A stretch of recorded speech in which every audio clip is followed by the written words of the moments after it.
सुप्रभात बच्चों। आज हम कक्षा 10 की संचयन पुस्तिका से हरिहर काका के बारे में पढ़ेंगे। हरिहर काका के यहाँ से मैं अभी-अभी लौटा हूँ। कल भी उसके यहाँ गया था, लेकिन ना तो वह कल ही कुछ कह सके और ना आज ही।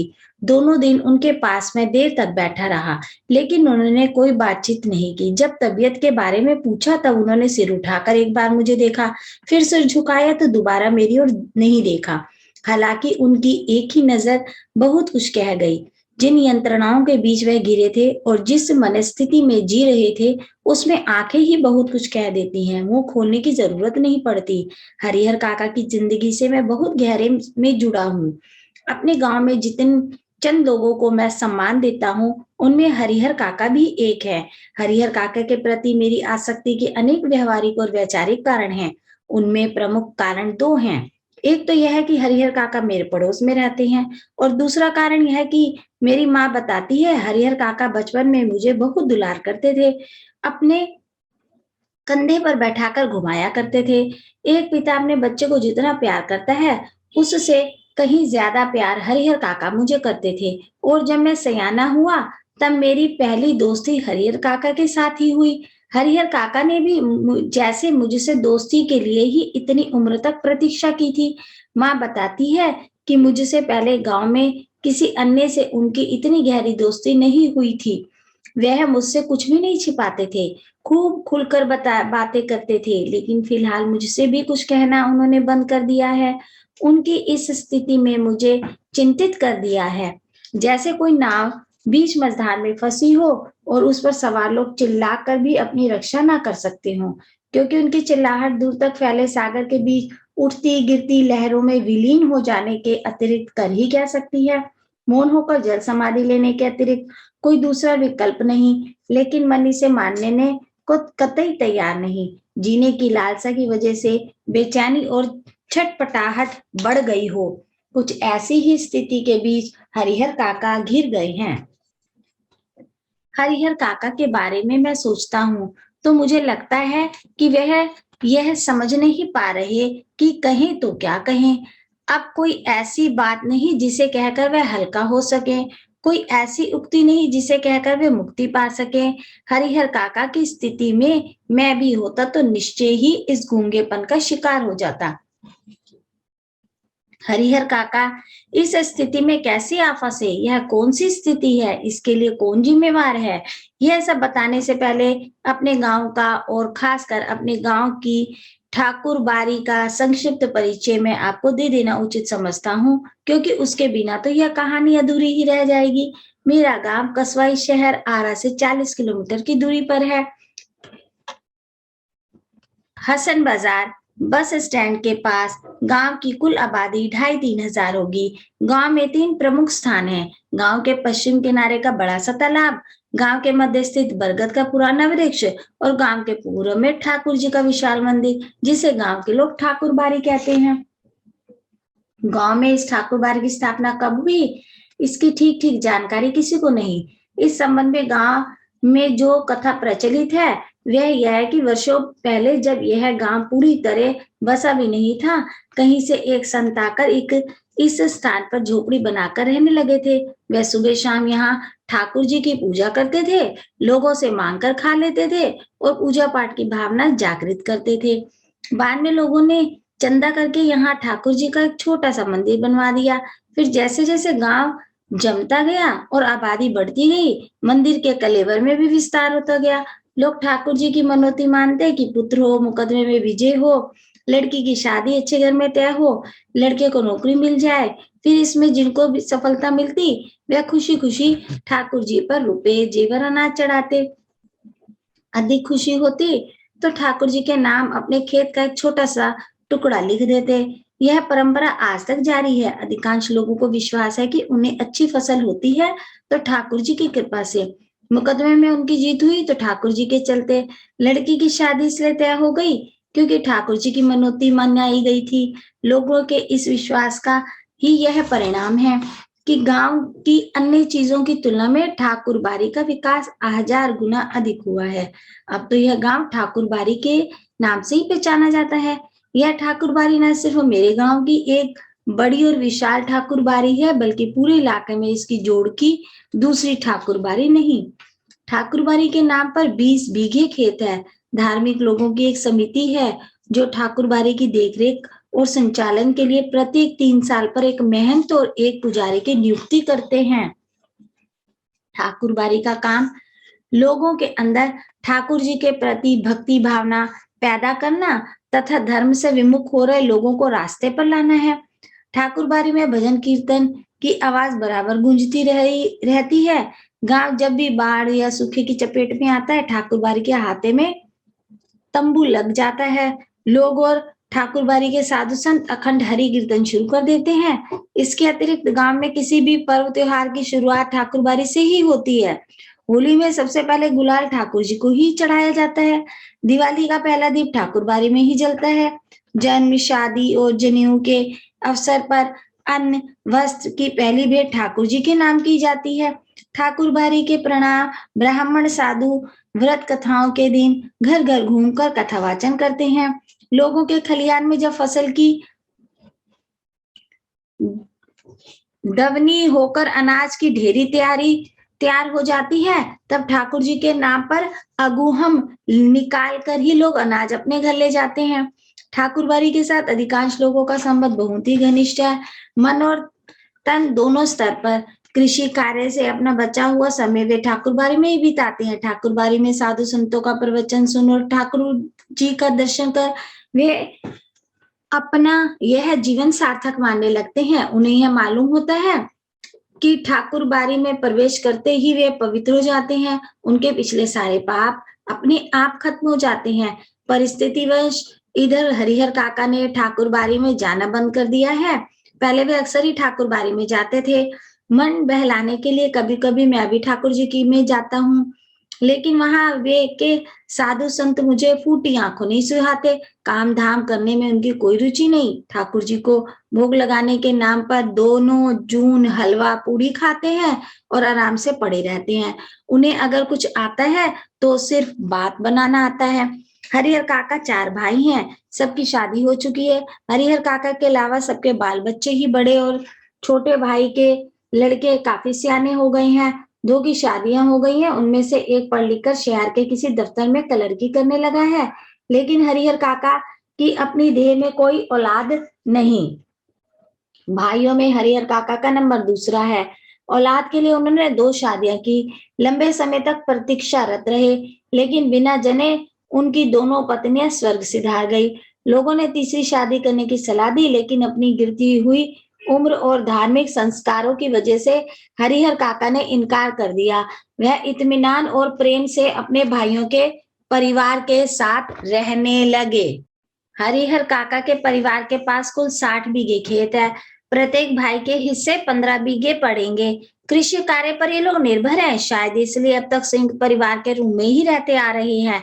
हरिहर काका के तीनों भाइयों ने अपनी पत्नियों को यह सीख दी थी कि हरिहर काका को अच्छी तरह सेवा करे, समय पर उन्हें नाश्ता खाना दे, किसी बात की तकलीफ ना होने दे। कुछ दिनों तक वे हरिहर काका की खोज खबर लेती रही। फिर उन्हें कौन पूछने वाला ठहर चौका लगाकर पंखा झलते हुए अपने मर्दों को अच्छे अच्छे व्यंजन खिलाती। हरिहर काका के आगे तो बची खुची चीजें आती। कभी कभी तो हरिहर काका को रूखा सूखा खाकर ही संतोष करना पड़ता। अगर कभी हरिहर काका की तबीयत खराब हो जाती तो वह मुसीबत में पड़ जाते। इतने बड़े परिवार के रहते हुए भी उन्हें पानी देने वाला तक नहीं। सभी अपने कामों में मशगूल। बच्चे या तो पढ़ लिख रहे होते या धमा चौकड़ी में जाते। मर्द खेतों पर गए रहते। औरतें हाल पूछने भी नहीं आती। दालान के कमरे में अकेले पड़े हरिहर काका को स्वयं उठकर अपनी जरूरतों की पूर्ति करनी पड़ती। ऐसे वक्त अपनी पत्नियों को याद कर करके हरिहर काका की आंखें भर आती। भाइयों के परिवार के प्रति मोह भंग की शुरुआत इन्हीं क्षणों में हुई थी और फिर एक दिन तो विस्फोट ही हो गया। उस दिन हरिहर काका की सहन शक्ति जवाब दे गई। उस दिन शहर में क्लर्की करने वाले भतीजे का एक दोस्त गांव आया था। उसी के आगमन के उपलक्ष्य में 2-3 तरह की सब्जी बनने के चटनी रायता आदि बने थे। बीमारी से उठे हरिहर काका का मन स्वादिष्ट भोजन के लिए बेचैन था। मन ही मन उन्होंने अपने भतीजे के दोस्त की सराहना की, जिसके बहाने उन्हें अच्छी चीजें खाने को मिलने वाली थी। लेकिन बातें बिल्कुल विपरीत हुई। सबों ने खाना खा लिया, उनको कोई पूछने तक नहीं आया। उनके तीनों भाई खाना खाकर खलिहान में चले गए। दबनी हो रही थी। वे इस बात के प्रति निश्चित थे कि हरिहर काका को तो पहले ही खाना खिला दिया गया होगा। अंत में हरिहर काका ने स्वयं दालान के कमरे में निकल हवेली में प्रवेश किया। तब उनके छोटे भाई की पत्नी ने रूखा सूखा खाना लाकर उनके सामने परोस दिया। भात, मट्ठा और अचार। बस हरिहर काका के बदन में तो जैसे आग लग गई। उन्होंने थाली उठाकर बीच आंगन में फेंक दी। झन की तेज आवाज के साथ आंगन में थाली गिरी, भात बिखर गया। विभिन्न घरों में बैठी लड़कियां, बहुएं सब एक ही साथ बाहर निकल आई। हरिहर काका गरजते हुए हवेली से दालान की ओर चल पड़े। समझ रही हो कि मुफ्त में खिलाती हो तो अपने मन से यह बात निकाल देना। मेरे हिस्से की खेत की पैदावार इसी घर में आती है। उसमें मैं 2-4 नौकर रख लूं, आराम से खाऊं, तब भी कमी नहीं होगी। मैं अनाथ और बेसहारा नहीं हूं। मेरे धन पर तो तुम सब मौज कर रही हो, लेकिन अब मैं तुम सबों को बताऊंगा आदि। हरिहर काका जिस वक्त यह सब बोल रहे थे, उस वक्त ठाकुर बाड़ी के पुजारी जी उनके दालान पर ही विराजमान थे।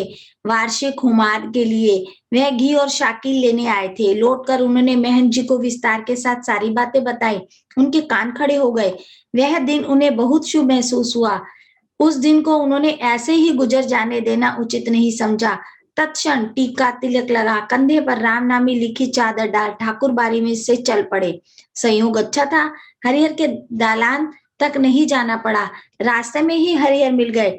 गुस्से में घर से निकल वह खलियान की ओर जा रहे थे, लेकिन महंत जी ने उन्हें खलियान की ओर नहीं जाने दिया। अपने साथ ठाकुर बाड़ी पर लेते आए।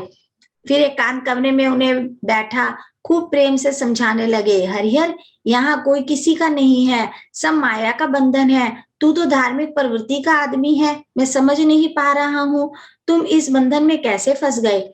ईश्वर में भक्ति लगाओ, उसके सिवाय कोई तुम्हारा अपना नहीं। पत्नी, बेटे, भाई, बंधु सब स्वार्थ के साथी हैं। जिस दिन उन्हें लगेगा कि तुमने उनका स्वार्थ साधने वाला नहीं, उस दिन वे तुम्हें पूछेंगे तक नहीं। इसलिए ज्ञानी संत महात्मा ईश्वर के सिवाय किसी और में प्रेम नहीं लगाते। तुम्हारे हिस्से में 15 बीघे खेत है, उसी के चलते तुम्हारे भाई के परिवार तुम्हें पकड़े हुए हैं। तुम एक दिन कहकर तो देख लो कि अपना खेत उन्हें ना देकर दूसरे को लिख दोगे। वाह, तुमसे बोलना बंद कर देंगे, खून का रिश्ता खत्म हो जाएगा। तुम्हारे भले के लिए मैं बहुत दिनों से सोच रहा था, लेकिन संकोचवश नहीं कह रहा था। आज कह देता हूँ, तुम अपने हिस्से का खेत ठाकुर जी के नाम पर लिख दो। सीधे वैकुंठ को प्राप्त करोगे। तीनों लोक में तुम्हारी कीर्ति जगमगा उठेगी। जब तक चांद सूरज रहेंगे, तब तक लोग तुम्हें याद करेंगे। ठाकुर जी के नाम पर जमीन लिख देना, तुम्हारे जीवन का महादान होगा। साधु संत तुम्हारे पांव पखारेंगे, सभी तुम्हारा यशोगान करेंगे। तुम्हारा यह जीवन सार्थक हो जाएगा। अपनी शेष जिंदगी तुम इसी ठाकुर जी में गुजारना। तुम्हें किसी चीज की कमी नहीं होगी। एक मांगोगे तो 4 हाजिर की जाएगी। हम तुम्हें सिर आंखों पर उठाकर रखेंगे। ठाकुर जी के साथ साथ तुम्हारी आरती भी लगाएंगे। भाई का परिवार तुम्हारे लिए कुछ नहीं करेगा। पता नहीं पूर्व जन्म में तुमने कौन सा पाप किया था कि तुम्हारी दोनों पत्नियां अकाल मृत्यु को प्राप्त हुई। तुमने औलाद का मुख तक नहीं देखा।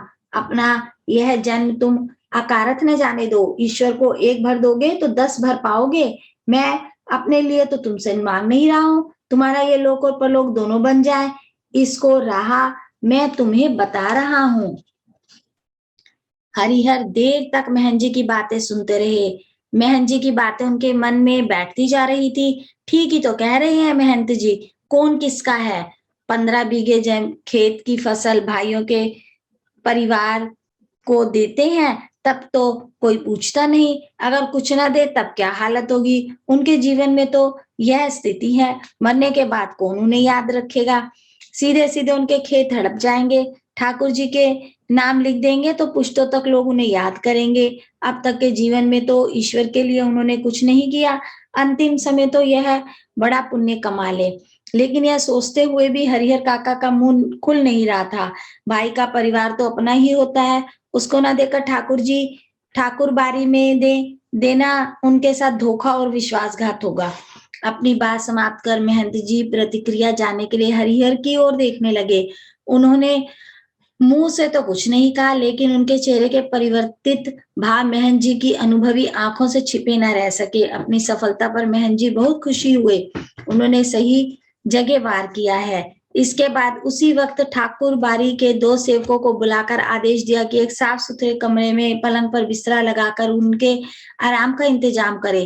फिर तो महन जी के कहने में जितना समय लगा था, उससे कम समय में ही सेवकों ने हरिहर काका के मना करने के बावजूद उन्हें एक सुंदर कमरे में पलंग पर जा लिटाया। और महंत जी, उन्होंने पुजारी जी को यह समझा दिया कि हरिहर के लिए विशेष रूप से भोजन की व्यवस्था करें। हरिहर काका को महंत जी की एक विशेष उद्देश्य से ले गए थे, इसलिए ठाकुर बारी में चहल पहल शुरू हो गई। इधर शाम को हरिहर काका के भाई जब खलिहान से लौटे, तब उन्हें इस दुर्घटना का पता चला। पहले तो अपनी पत्नियों पर वे खूब बरसे, फिर एक जगह बैठकर चिंता मग्न हो गए। हालांकि गांव के किसी व्यक्ति ने भी उनसे कुछ नहीं कहा था।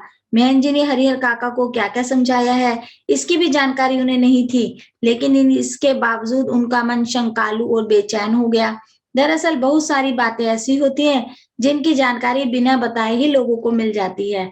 शाम गहराते गहराते हरिहर काका के तीनों भाई ठाकुर बारी पहुंचे। उन्होंने हरिहर काका को वापस घर चलने के लिए कहा। इससे पहले कि हरिहर काका कुछ कहते, महन जी बीच में आ गए। आज हरिहर को यहीं रहने दो, बीमारी से उठा है, इसका मन शांत है, ईश्वर के दरबार में रहेगा तो शांति मिलेगी।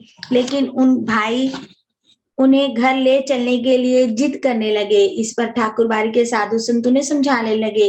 वहां उपस्थित गांव के लोगों ने भी कहा कि एक रात ठाकुर बारी में रह जाएंगे तो क्या हो जाएगा। अंततः भाइयों को निराश हो वहां से लौटना पड़ा। में हरिहर काका को भोग लगाने के लिए जो मिष्ठान और व्यंजन मिले, जैसे उन्होंने कभी नहीं खाए थे। घी टपकते मालपुए, रस पुनिया, लड्डू, छेने की तरकारी, दही, खीर पुजारी जी ने स्वयं अपने हाथों में से खाना परोसा था। पास में बैठे महन जी धर्म चर्चा से मन में शांति पहुंचा रहे थे। एक ही रात में ठाकुर बारी में जो सुख शांति और संतोष पाया, वह अपने अब तक के जीवन में उन्होंने नहीं पाया था। इधर तीनों भाई रात भर सो नहीं सके। भावी आशंका उनके मन को मथती रही। 15 बीघे खेत, इस गांव की उपजाऊ जमीन, 2 लाख से अधिक की संपत्ति अगर हाथ से निकल गई तो फिर वह कहीं के ना रहेंगे। सुबह तड़के ही तीनों भाई पुनः ठाकुर बारी पहुंचे। हरिहर काका के पांव पकड़ रोने लगे, अपनी पत्नियों की गलती के लिए माफी मांगी तथा उन्हें दंड देने की बात कही। साथ ही खून के रिश्ते की माया फैलाई। हरिहर काका का दिल पसीज गया, वह पुनः वापस घर लौट आए। लेकिन यह क्या, इस बार अपने घर पर जो बदलाव उन्होंने लक्ष्य किया, उसने उन्हें सुखद आश्चर्य में डाल दिया। घर के छोटे बड़े सब उन्हें सिर आंखों पर उठाने को तैयार। भाइयों की पत्नियों ने उनके पैर पर माथा रख गलती के लिए क्षमा याचना की। फिर उनकी आबा भगत और जो खातिर शुरू हुई, वैसी खातिर किसी के यहाँ मेहमान आने पर भी नहीं होती होगी। उनकी रुचि और इच्छा के मुताबिक दोनों जून खाना नाश्ता तैयार। 5 महिलाएं उनकी सेवा में मुस्तैद, 3 भाइयों की पत्नियां और 2 उनकी बहुएं। हरिहर काका आराम से दलान में पड़े रहते। जिस किसी चीज की इच्छा होती, आवाज लगाते ही हाजिर। वे समझ गए थे कि यह सब महंत जी के चलते ही हो रहा है, इसलिए महंत जी के प्रति उनके मन में आदर और श्रद्धा के भाव निरंतर बढ़ते ही जा रहे थे। बहुत बार ऐसा होता है कि बिना किसी के कुछ बताए गांव के लोग असली तथ्य से स्वयं वाकिफ हो जाते हैं। हरिहर काका की इस घटना के साथ ऐसा ही हुआ। दरअसल लोगों की जुबान से घटनाओं की जुबान ज्यादा पैनी और असरदार होती है। घटनाएं स्वयं ही बहुत कुछ कह देती हैं, लोगों के कहने की जरूरत नहीं रहती। ना तो गांव के लोगों से महंत जी ने ही कुछ कहा था और ना हरिहर काका के भाइयों ने ही। इसके बावजूद गांव के लोग सच्चाई से अवगत हो गए थे। फिर तो गांव की बैठकों में बातों का जो सिलसिला चल निकला, उसका कहीं कोई अंत नहीं। हर जगह उन्हीं का प्रसंग शुरू। कुछ लोग कहते कि हरिहर को अपनी जमीन ठाकुर जी के नाम लिख देनी चाहिए, इसमें उत्तम और कुछ नहीं, इससे कीर्ति भी अचल बनी रहती है। इसके विपरीत कुछ लोगों की मान्यता यह थी कि भाई का परिवार तो अपना ही होता है, अपनी जायदाद उन्हें ना देना, उनके साथ अन्याय करना होगा, खून के रिश्ते के बीच दीवार बनानी होगी। जितने मुंह उतनी बातें। ऐसा जबरदस्त मामला पहले कभी नहीं मिला था, इसलिए लोग मौन होना नहीं चाहते थे। अपने अपने तरीके से समाधान ढूंढ रहे थे और प्रतीक्षा कर रहे थे कि कुछ घटित हो। हालांकि इसी कर्म में बातें गर्माहट भरी भी होने लगी। लोग प्रत्यक्ष और परोक्ष रूप से दो वर्गों में बंटने लगे थे। कई बैठकों में दोनों वर्गों के बीच आपस में तू मैं भी होने लगी थी। एक वर्ग के लोग चाहते थे कि हरिहर अपने हिस्से की जमीन ठाकुर जी के नाम पर लिख दे। तब यह ठाकुर जी ना सिर्फ इलाके की ही सबसे बड़ी ठाकुरबारी होगी, बल्कि पूरे राज्य में इसका मुकाबला कोई दूसरी ठाकुरबारी नहीं कर पा सकेगी। इस वर्ग के लोग धार्मिक संस्कारों के लोग थे, साथ ही किसी न किसी रूप में ठाकुरबारी से जुड़े हैं। असल में सुबह शाम जब ठाकुर जी को भोग लगाया जाता है, तब साधु संतों के साथ गांव के कुछ पेटू और चटोर किस्म के लोग प्रसाद पाने के लिए वहां जुट जाते हैं। वे ये लोग इसी वर्ग के हिमायती हैं। दूसरे गांव में गांव के प्रगतिशील विचारों वाले लोग तथा वैसे किसान हैं जिनके यहाँ हरिहर जैसे औरत मर्द पढ़ रहे होते हैं। गांव का वातावरण तनावपूर्ण हो गया था और लोग कुछ घटित होने की प्रतीक्षा करने लगे थे। इधर भावी आशंकाओं को मद्देनजर रखते हुए हरिहर काका के भाई उनसे यह निवेदन करने लगे थे कि अपनी जमीन वे उन्हें लिख दे। उनके सिवाय उनका और अपना है ही कौन। इस विषय पर हरिहर काका ने एकांत में मुझसे काफी देर तक बात की। अंततः अब हम इस निष्कर्ष पर पहुंचे कि जीते जी अपनी जायदाद का स्वामी किसी और को बनाना ठीक नहीं होगा, चाहे वह अपना भाई हो या मंदिर का महंत ही क्यों ना हो। हमें अपने गांव और इलाके में के वे कुछ लोग याद आए जिन्होंने अपनी जिंदगी में ही अपनी जायदाद और उत्तराधिकारियों या किसी अन्य को लिख दी थी, लेकिन इसके बाद उनका जीवन कुत्ते का जीवन हो गया।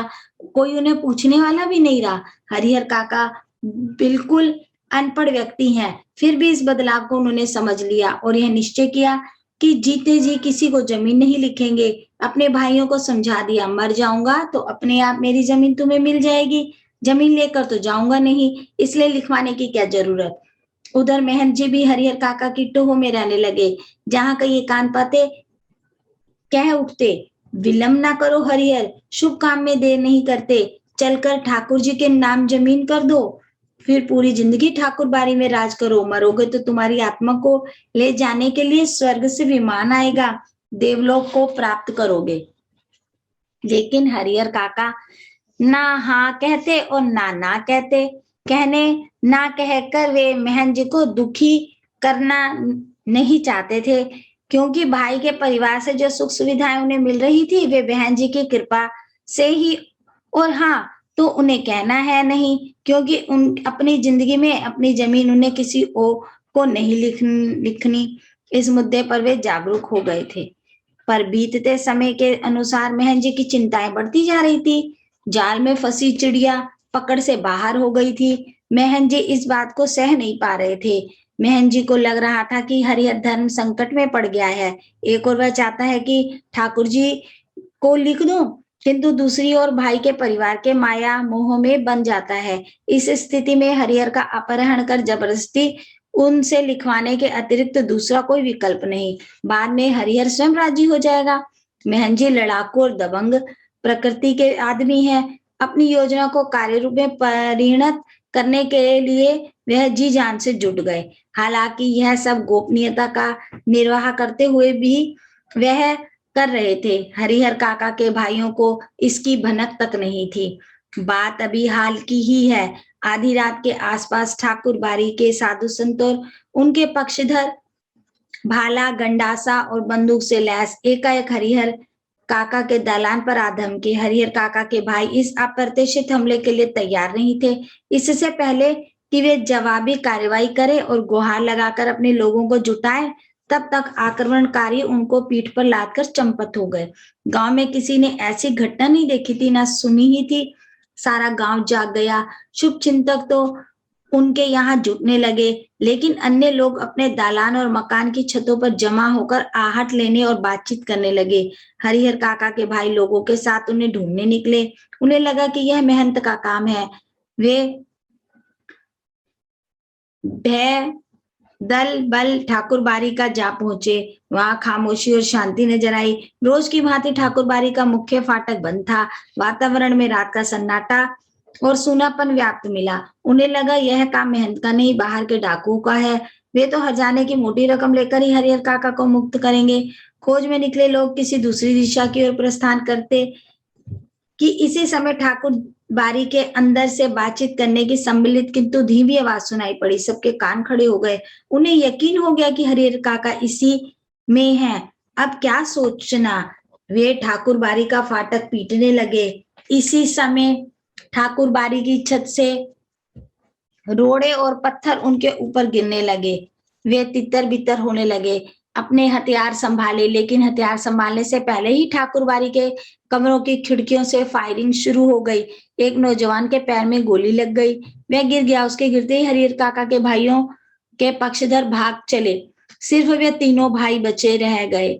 अपने तीनों के बूते इस युद्ध को जीतना उन्हें संभव नहीं जान पड़ा, इसलिए वे कस्बे के पुलिस थाने की ओर दौड़ पड़े। इधर ठाकुर जी के भीतर महंत और उनके कुछ चंद विश्वासी साधु साधे और लिखे कागजों पर अनपढ़ हरिहर काका के अंगूठे के निशान जबरन ले रहे थे। हरिहर काका तो महंत के इस व्यवहार से जैसे आसमान से जमीन पर आ रहे गए थे। उन्होंने सपने में भी नहीं सोचा था कि महंत जी इस रूप में भी आएंगे। जिस महंत को वह आदरणीय एवं श्रद्धेय समझते थे, वह महंत अब उन्हें घृणित, दुराचारी और पापी नजर आने लगा था।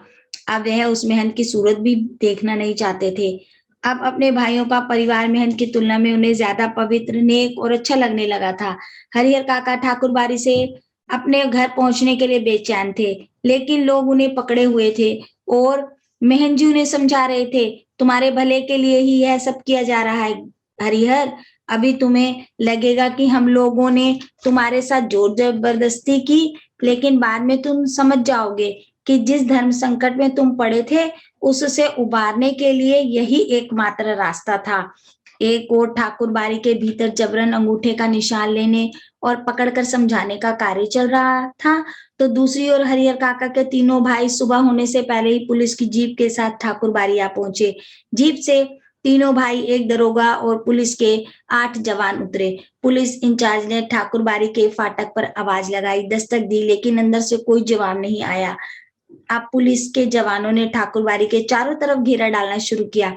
ठाकुर बारी अगर छोटी रहती तो पुलिस के जवान आसानी से उसे घेर लेते, लेकिन विशालकाय ठाकुर बारी को पुलिस के सीमित जवान घेर सकने में असमर्थ साबित हो रहे थे। फिर भी जितना संभव हो सका उसका उस रूप में उन्होंने घेर डाल दिया और अपना अपना मोर्चा संभाल सुबह की प्रतीक्षा करने लगे। हरिहर काके के भाइयों ने सोचा था कि जब वे पुलिस के साथ ठाकुर बारी पहुंचेंगे तो ठाकुर बारी के भीतर से हमले होंगे और साधु संत रंगों हाथों पकड़ लिए जाएंगे, लेकिन ऐसा कुछ भी नहीं हुआ। ठाकुर बारी के अंदर से एक रोड़ा भी बाहर नहीं आया। शायद पुलिस को आते हुए उन्होंने देख लिया था। सुबह होने में अभी कुछ देर थी, इसलिए पुलिस इंचार्ज रह रहकर ठाकुर बारी का फाटक खोलने तथा साधु संतों को आत्मसमर्पण करने के लिए आवाज लगा रहे थे। साथ ही पुलिस वर्ग की ओर से ये हवाई फायर थी किए जा रहे थे, लेकिन ठाकुर बारी की ओर से कोई जवाब नहीं आ रहा था। सुबह तड़के एक वृद्ध साधु ने ठाकुर बारी का दरवाजा खोल दिया। उस साधु की उम्र 80 वर्ष से अधिक की होगी। वह लाठी के सहारे कांपते हुए खड़ा था। पुलिस इंचार्ज ने उस वृद्ध साधु के पास पहुंच हरिहर काका तथा ठाकुर बारी के महंत, पुजारी एवं अन्य साधु के बारे में पूछा, लेकिन उसने कुछ भी बताने से इनकार कर दिया। पुलिस इंचार्ज ने कई बार उससे पूछा, डांट लगाई, धमकियां दी, लेकिन हर बार एक ही वाक्य कहता, मुझे कुछ मालूम नहीं। ऐसे वक्त पुलिस के लोग मारपीट का सहारा लेकर भी बात उगलवाते हैं, लेकिन उस साधु की वह देखकर इंचार्ज को महटियाल जाना पड़ा। पुलिस इंचार्ज के नेतृत्व में पुलिस के जवान ठाकुर बारी की तलाशी लेने लगे, लेकिन न तो ठाकुर बारी के नीचे के कमरों में ही कोई पाया गया और न छत के कमरों में ही। पुलिस के जवानों ने खूब छानबीन की। उस वृद्ध साधु के अलावा कोई दूसरा ठाकुर बारी में नहीं मिला। हरिहर काका के भाई चिंता, परेशानी और दुखद आश्चर्य से घिर गए। ठाकुर बारी के महंत और साधु संत हरिहर काका को लेकर कहाँ भाग गए? अब क्या होगा? काफी पैसे खर्च किए, पुलिस को लाए थे। पुलिस के साथ आने के बाद वह अंदर ही अंदर गर्व महसूस कर रहे थे। उन्हें लग रहा था कि अब भाई को वे आसानी से घर ले जाएंगे तथा साधु संतों को जेल भिजवा देंगे, लेकिन दोनों में से एक भी नहीं हुआ। ठाकुर बाड़ी के जो कमरे खुले थे उसकी तलाशी पहले ली गई थी। बाद में जिन कमरों की चिटकनियां बंद थी उन्हें भी खोलकर देखा गया था। एक कमरे के बाहर बड़ा सा ताला लटक रहा था। पुलिस और हरिहर काका के भाई सब वहीं एकत्र हो गए। उस कमरे की कुंडी की मांग वृद्ध साधु से की गई तो उसने साफ कह दिया, मेरे पास नहीं। जब उससे पूछा गया इस कमरे में क्या है, तब उसने जवाब दिया, अनाज है। पुलिस इंचार्ज अभी ये सोच ही रहे थे कि इस कमरे का ताला तोड़कर देखा जाए या छोड़ दिया जाए कि अचानक उस कमरे के दरवाजे के भीतर से किसी ने धक्का देना शुरू किया। पुलिस के जवान सावधान हो गए। ताला तोड़कर कमरे का दरवाजा खोला गया। कमरे के भीतर हरिहर काका जिस स्थिति में मिले उसे देखकर उनके भाइयों का खून खोल उठा। उस वक्त अगर महंत पुजारी या अन्य नौजवान साधु उन्हें नजर आ जाते तो वे जीते जी उन्हें नहीं छोड़ते। हरिहर काका के हाथ और पांव तो बांध ही दिए गए थे, उनके मुंह में कपड़ा ठूस कर बांध दिया गया था। हरिहर काका जमीन पर लुढ़कते हुए दरवाजे तक आए थे और पैर से दरवाजे पर धक्का लगाया था। काका को बंधन मुक्त किया गया, मुंह से कपड़े निकाले गए। हरिहर काका ने ठाकुर बाड़ी के महंत पुजारी और साधुओं की काली करतूतों का पर्दाफाश करना शुरू किया कि वह साधु नहीं, डाकू, हत्यारे और कसाई हैं, कि उन्हें इस रूप में कमरे में बंद कर गुप्त दरवाजे से भाग गए, कि उन्होंने कई सादे और लिखे हुए कागजों पर जबरन उनके अंगूठे के निशान लिए आदि। हरिहर काका ने देर तक अपने बयान दर्ज कराए। उनके शब्द शब्द से साधुओं के प्रति नफरत और घृणा व्यक्त हो रही थी। जीवन में कभी किसी के खिलाफ उन्होंने इतना नहीं कहा होगा जितना ठाकुर बाड़ी के महंत, पुजारी और साधुओं के बारे में कहा। अब हरिहर काका पुणे अपने भाइयों के परिवार के साथ रहने लगे थे। इस बार उन्हें दालान पर नहीं, घर के अंदर रखा गया था, किसी बहुमूल्य वस्तु की तरह संजोकर छिपाकर। उनकी सुरक्षा के लिए रिश्ते नाते में जितने सूरमा थे सबको बुला लिया गया था। हथियार जुटा लिए जाते थे। 24 घंटे पहरे दिए जाने लगे थे। अगर किसी आवश्यक कार्यवश काका घर से गांव में निकलते तो 4-5 की संख्या में हथियारों से लैस लोग उनके आगे पीछे चलते रहते। रातों में चारों तरफ से घेर कर सोते। भाइयों ने ड्यूटी मान ली थी, आधे लोग सोते थे और आधे लोग जागकर पहरा देते थे। इधर ठाकुर बाड़ी का दृश्य भी बदल गया था। एक से एक खूंखार लोग ठाकुर बाड़ी में आ गए थे। उन्हें देखकर ही डर लगता था। गांव के बच्चों ने तो ठाकुर बाड़ी की ओर जाना ही बंद कर दिया था। हरिहर काका को लेकर गांव प्रारंभ से ही 2 वर्गों में बट गया था। इस नई घटना को लेकर दोनों तरफ से प्रतिक्रियाएं व्यक्त की जाने लगी थी। अब हरिहर काका एक सीधे साधे और भोले किसान की अपेक्षा चतुर और ज्ञानी हो चले थे। वे महसूस करने लगे थे कि उनके भाई अचानक उनको जो आदर, सम्मान और सुरक्षा प्रदान करने लगे हैं, उसकी वजह उन लोगों के साथ उनका सगे भाई का संबंध नहीं बल्कि उनकी जायदाद है, अन्यथा वे उनको पूछते तक नहीं। इसी गांव में जायदादहीन भाई को कौन पूछता है। हरिहर काका को अब सब नजर आने लगा था। महंत की चिकनी चुपड़ी बातों के भीतर की सच्चाई थी।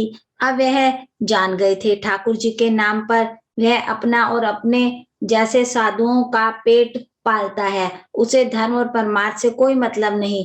निजी स्वार्थ के लिए साधु होने और पूजा पाठ करने का ढोंग रचाया है। साधु के जाने में महंत, पुजारी और उनके अन्य सहयोगी लोभी, लालची और कुकर्मी हैं। छल, कपट, बल, किसी भी तरह धन अर्जित कर बिना परिश्रम किए आराम से रहना चाहते हैं। अपने घृणित इरादों को छिपाने के लिए ठाकुर बाड़ी को इन्होंने माध्यम बनाया है, एक ऐसा माध्यम जिस पर अविश्वास किया जा सके। इसलिए हरिहर काका ने मन ही मन तय कर लिया था कि अब महंत को वे अपने पास फटकने तक नहीं देंगे, साथ ही अपनी जिंदगी में अपनी जायदाद भाइयों को भी नहीं लिखेंगे, अन्यथा फिर वह दूध की मक्खी हो जाएंगे। लोग निकाल कर फेंक देंगे, कोई उन्हें पूछेगा तक नहीं, बुढ़ापे का दुख बिताए नहीं बीतेगा। लेकिन हरिहर काका सोच कुछ और रहे थे और वातावरण कुछ दूसरा ही तैयार हो रहा था। ठाकुर बाड़ी में जिस दिन उन्हें वापस लाया गया था, उसी दिन से उनके भाई और रिश्ते नाते के लोग समझाने लगे थे कि विधिवत अपनी जायदाद वे अपने भतीजों के नाम लिख दे। वह जब तक ऐसा नहीं करेंगे तब तक मेहनत की गिद्ध दृष्टि उनके ऊपर लगी रहेगी। सिर पर मंडरा रहे तूफान से मुक्ति पाने के लिए उनके समक्ष अब यही एकमात्र रास्ता है। सुबह दोपहर शाम रात गए तक यही चर्चा, लेकिन हरिहर काका साफ नकार जाते। कहते मेरे बाद तो मेरी जायदाद इस परिवार को स्वतः मिल जाएगी, इसलिए लिखने का कोई अर्थ नहीं। महंत ने अंगूठे के जो जबरन निशान लिए हैं उसके खिलाफ मुकदमा हमने किया ही है। भाई समझाते समझाते हार गए। जब उन्होंने डांटना और दबाव देना शुरू किया, लेकिन काका इस रास्ते भी राजी नहीं हुए। स्पष्ट कह दिया कि अपनी जिंदगी में वह नहीं लिखेंगे। बस एक रात उनके भाइयों ने वही रूप धारण कर लिया जो रूप महंत और उनके सहयोगियों ने धारण किया था। हरिहर काका को अपनी आंखों पर विश्वास नहीं हुआ। उनके वही अपने सगे भाई जो उनकी सेवा और सुरक्षा में तैयार रहते थे, उन्हें अपना अभिन्न समझते थे, जो उनकी नींद ही सोते और जागते थे, हथियार लेकर उनके सामने खड़े थे। कह रहे थे सीधे मन से कागजों पर जहां जहां जरूरत है अंगूठे के निशान बनाते चलो, अन्यथा मारकर यहाँ घर के अंदर गाड़ देंगे। गांव के लोगों को कोई सूचना तक नहीं मिल पाएगी। अगर पहले वाली बात होती तो हरिहर काका डर जाते। अज्ञान की स्थिति में ही मनुष्य मृत्यु से डरते हैं। ज्ञान होने के बाद तो आदमी आवश्यकता पड़ने पर मृत्यु को चरण करने के लिए तैयार हो जाता है। हरिहर काका ने सोच लिया है कि ये सब एक ही बार उन्हें मार दे, यह ठीक रहेगा। अपनी जमीन लिखकर रमेशर की विधवा की तरह शेष जिंदगी वे घुट घुट कर मरे, यह ठीक नहीं होगा। रमेशर की विधवा को बहला फुसलाकर उसके हिस्से की जमीन रमेशर के भाइयों ने लिखवा ली। शुरू में तो उसको खूब आदर मान किया, लेकिन बुढ़ापे में उसे दोनों जून खाना देते उन्हें अखरने लगा। अंत में तो उनकी वह दुर्गति हुई कि गांव के लोग देखकर सिहर जाते। हरिहर काका को लगता है कि अगर रमेशर की विधवा ने अपनी जमीन नहीं लिखी होती तो अंत समय तक लोग उसके पांव पसारते होते।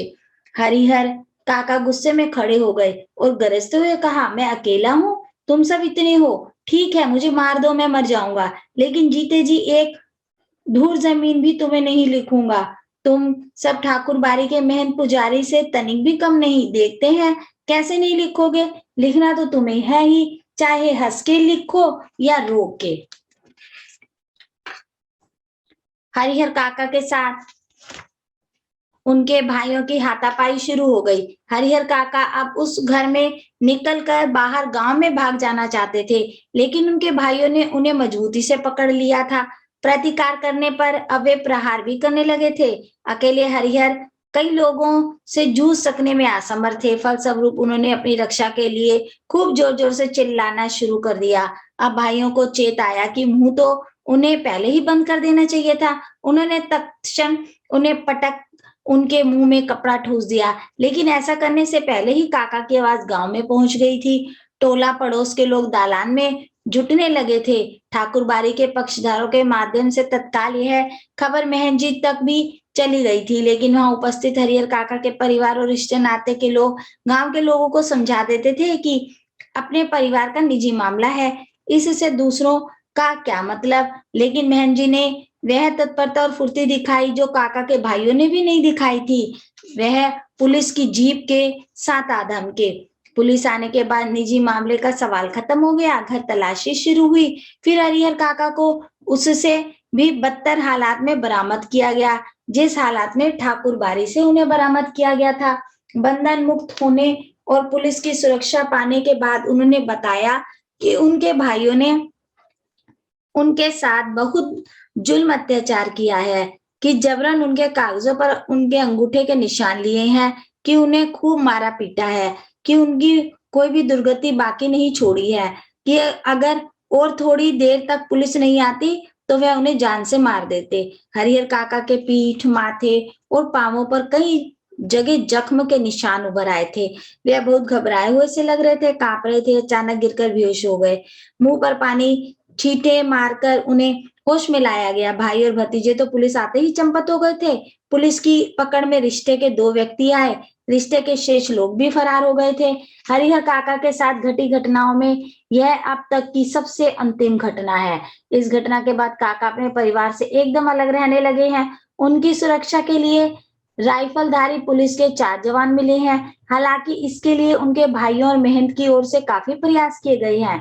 असल में भाइयों को चिंता थी कि हरिहर अकेले रहने लगेंगे, तब ठाकुरदारी के महंत अपने लोगों के साथ आकर पुनः उन्हें ले जाएंगे। और यही चिंता महंत जी को भी थी कि हरिहर को अकेला और असुरक्षित पा उनके भाई पुनः उन्हें घर धर दबोचेंगे। इसलिए जब हरिहर काका ने अपनी सुरक्षा के लिए पुलिस की मांग तक नेपथ्य में रहकर ही उनके भाइयों और महंत जी ने पैरवी लगा और पैसे खर्च कर उन्हें पूरी सहायता पहुंचाई। यह उनकी सहायता का ही परिणाम है कि एक व्यक्ति की सुरक्षा के लिए गांव में पुलिस के 4 जवान तैनात कर दिए गए हैं। जहां तक मैं समझता हूं, फिलहाल हरिहर काका पुलिस की सुरक्षा में रह जरूर रहे हैं, लेकिन वास्तविक सुरक्षा ठाकुरबाड़ी और अपने भाइयों की ओर से ही मिल रही है। ठाकुरबाड़ी के साधु संत और काका के भाई इस बात के प्रति पूरी तरह सजग हैं कि उनमें से कोई या गांव का कोई अन्य हरिहर काका के साथ जोर जबरदस्ती ना करने पाए। साथ ही अपनी सद्भावना और मधुर व्यवहार प्रकट कर पुनः उसका ध्यान अपनी ओर खींच लेने के लिए दोनों दल प्रयत्नशील हैं। गांव में एक नेताजी हैं, वह न तो नौकरी करते हैं और न खेती गृहस्थी, फिर भी 12 महीने मौज उड़ाते रहते हैं। राजनीति की जादुई छड़ी उनके पास है। उनका ध्यान हरिहर काका की ओर जाता है। वह तत्काल गांव के कुछ विशिष्ट लोगों के साथ उनके पास पहुंचते हैं और यह प्रस्ताव रखते हैं कि उनकी जमीन में हरिहर उच्च विद्यालय नाम से एक हाई स्कूल खोला जाए। इससे उनका नाम अमर हो जाएगा, उनकी जमीन का सही उपयोग होगा और गांव के विकास के लिए एक स्कूल मिल जाएगा। लेकिन हरिहर काका के ऊपर तो अब कोई भी दूसरा रंग चढ़ने वाला नहीं था। नेताजी भी निराश होकर लौट आते हैं। इन दिनों गांव की चर्चाओं के केंद्र है हरिहर काका। आंगन, खेल, खलियान, अल्लाह, बगीचे, बरगद, हर जगह उनकी ही चर्चा। उनकी घटना की तरह विचारणीय और चर्चनीय कोई दूसरी घटना नहीं। गांव में आए दिन छोटी बड़ी घटनाएं घटती रहती है, लेकिन काका के प्रसंग के सामने उनका कोई अस्तित्व नहीं। गांव में जहां कहीं और जिन लोगों के बीच हरिहर काका की चर्चा छिड़ती है, तो फिर उसका कोई अंत नहीं। लोग तरह तरह की संभावनाएं व्यक्त करते हैं। राम जाने क्या होगा। दोनों ओर के लोगों ने अंगूठे के निशान ले लिए हैं, लेकिन हरिहर ने अपना बयान दर्ज कराया है कि वे दोनों लोगों में से किसी को अपनी जमीन का उत्तराधिकारी नहीं मानते हैं।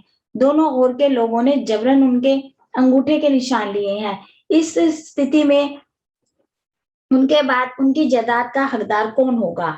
लोगों के बीच बहस छिड़ जाती है। उत्तराधिकारी के कानून पर जो जितना जानता है, उससे 10 गुना अधिक उगल देता है। फिर भी कोई समाधान नहीं निकलता। रहस्य खत्म नहीं होता, आशंकाएं बनी ही रहती है। लेकिन लोग आशंकाओं को नजरअंदाज कर अपनी पक्षधरता शुरू कर देते हैं कि उत्तराधिकार ठाकुरबाड़ी को मिलता तो ठीक रहता। दूसरी ओर के लोग कहते कि हरिहर के भाइयों को मिलता तो ज्यादा अच्छा रहता। ठाकुर बारी के साधु संत और काका के भाइयों ने कब क्या कहा, यह खबर बिजली की तरह एक ही बार समूचे गांव में फैल जाती है। खबर झूठी है कि सच्ची, इस पर कोई ध्यान नहीं देता।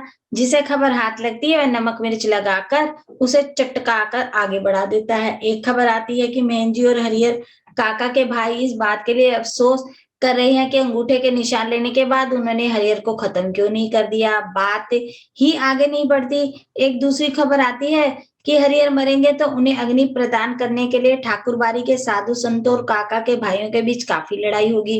दोनों ओर से अग्नि प्रदान करने का निश्चय हो चुका है। इस संदर्भ में उनकी लाश हस्तगत करने के लिए खून की नदी बढ़ेगी। एक तीसरी खबर आती है कि हरिहर काका की मृत्यु के बाद उनकी जमीन पर कब्जा करने के लिए उनके भाई अभी से तैयारी कर रहे हैं। इलाके के मशहूर डाकू बुटन सिंह से उन लोगों ने बातचीत पक्की कर ली है। हरिहर के 15 बीघे खेत में से 5 बीघे बुटन लेगा और दखल करा देगा। इससे पहले भी इस तरह के 2-3 मामले बुटन ने निपटवाए हैं। पूरे इलाके में उसके नाम की तूती बोलती है। एक चौथी खबर आती है कि महंत जी ने निर्णय ले लिया है हरिहर की मृत्यु के बाद देश के कोने कोने से साधुओं और नागाओं को वह बुलाएंगे। रहस्यात्मक और भयानवी खबरों से गांव का आकाश अचंभित हो गया है। दिन प्रतिदिन आतंक का माहौल गहराया जा रहा है। सबके मन में यह बात है कि हरिहर कोई अमृत पीकर तो आए हैं नहीं, एक ना एक दिन उन्हें मरना ही है। फिर एक भयंकर तूफान की चपेट में यह गांव आ जाएगा। उस वक्त क्या होगा, कुछ कहा नहीं जा सकता। यह कोई छोटी लड़ाई नहीं, एक बड़ी लड़ाई है। जाने अनजाने पूरा गांव इसकी चपेट में आएगा ये। इसलिए लोगों के अंदर भय भी है और प्रतीक्षा भी। एक ऐसी प्रतीक्षा जिसे जुठलाकर भी उसके आगमन को टाला नहीं जा सकता। और हरिहर काका वह तो बिल्कुल मौन हो, अपनी जिंदगी के शेष दिन काट रहे हैं। एक नौकर रख लिया है, वही उन्हें बनाता खिलाता है। उनके हिस्से की जमीन में जितनी फसल होती है उससे अगर वह चाहते तो मौज की जिंदगी बिता सकते थे, लेकिन वह तो गूंगेपन का शिकार हो गए हैं। कोई बात कहो, कुछ पूछो, कोई जवाब नहीं। खुली आंखों से बराबर आकाश को निहारा करते हैं। सारे गांव के लोग उनके बारे में बहुत कुछ कहते सुनते हैं, लेकिन उनके पास अब कहने के लिए कोई बात नहीं। पुलिस के जवान हरिहर काका के खर्चे पर ही खूब मौज मस्ती से रह रहे हैं। जिसका धन वह रहे उपास, खाने वाले करे विलास। अब तक जो नहीं खाया था दोनों जून उसका भोग उड़ा रहे हैं।